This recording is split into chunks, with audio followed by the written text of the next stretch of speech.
Chapter 10. Shadows.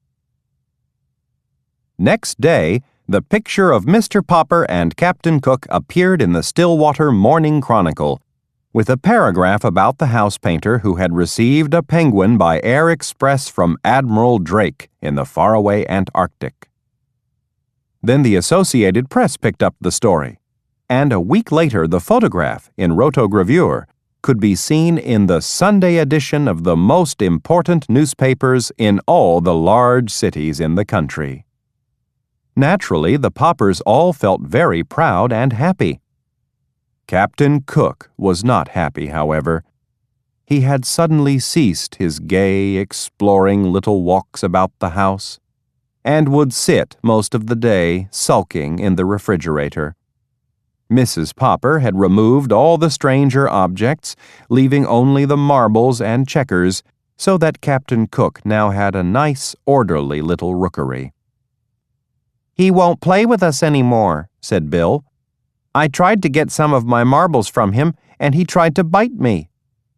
"Naughty Captain Cook," said Janey. "Better leave him alone, children," said Mrs. Popper. "He feels mopey, I guess." But it was soon clear that it was something worse than mopiness that ailed Captain Cook. All day he would sit with his little white-circled eyes staring out sadly from the refrigerator. His coat had lost its lovely glossy look. His round little stomach grew flatter every day. He would turn away now when Mrs. Popper would offer him some canned shrimps. One evening she took his temperature. It was 104 degrees. "Well, Papa," she said, "I think you had better call the veterinary doctor. I am afraid Captain Cook is really ill." But when the veterinary came, he only shook his head. He was a very good animal doctor, and though he had never taken care of a penguin before, he knew enough about birds to see at a glance that this one was seriously ill. "I will leave you some pills. Give him one every hour.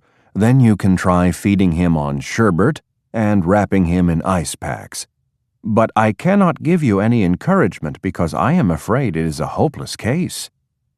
This kind of bird was never made for this climate, you know.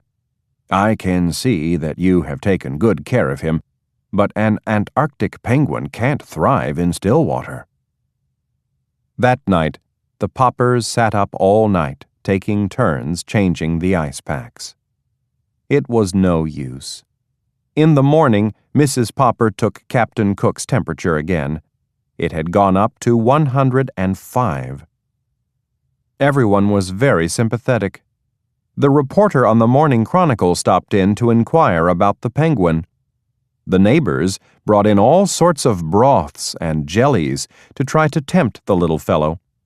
Even Mrs. Callahan, who had never had a very high opinion of Captain Cook, made a lovely frozen custard for him. Nothing did any good. Captain Cook was too far gone. He slept all day now in a heavy stupor, and everyone was saying that the end was not far away. All of the Poppers had grown terribly fond of the funny, solemn little chap, and Mr. Popper's heart was frozen with terror. It seemed to him that his life would be very empty if Captain Cook went away. Surely someone would know what to do for a sick penguin. He wished that there were some way of asking advice of Admiral Drake away down at the South Pole, but there was not time. In his despair, Mr. Popper had an idea. A letter had brought him his pet. He sat down and wrote another letter. It was addressed to Dr. Smith, the curator of the great aquarium in Mammoth City, the largest in the world. Surely if anyone anywhere had any idea what could cure a dying penguin, this man would. 2 days later, there was an answer from the curator.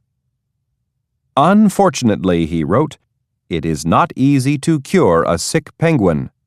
Perhaps you do not know that we too have in our aquarium at Mammoth City a penguin from the Antarctic. It is failing rapidly in spite of everything we have done for it. I have wondered lately whether it is not suffering from loneliness. Perhaps that is what ails your Captain Cook. I am therefore shipping you under separate cover our penguin.